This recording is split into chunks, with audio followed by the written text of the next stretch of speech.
tutasimudza maoko, moyo yedu yazara nemufaro, kuva pazuva rakazvarwa makanga muri naye munzira dzose, makamutungamirira nerudo rwenyu, makamudzidzisa nzira dzechokwadi, nasi tava kuona minyengetero yose ichipindurwa pamberi pedu.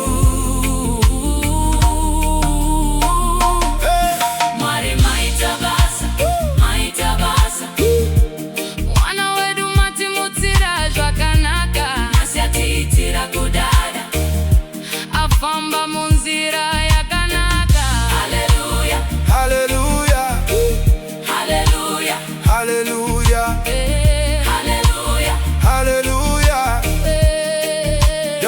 haleluya. Tinorumbidza zita renyu, makaita kuti zuva iri rishike, mhuri yose inopembera, nekuti nyasha dzenyu dzakwana.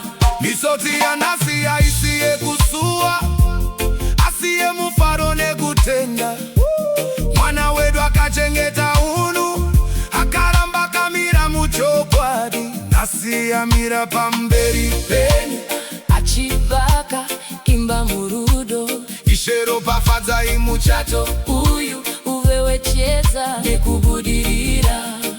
Baba namai vanoti nasi Jehova makatinzwa, zvataikumbira muminyengetero, nasi tava kuzviona.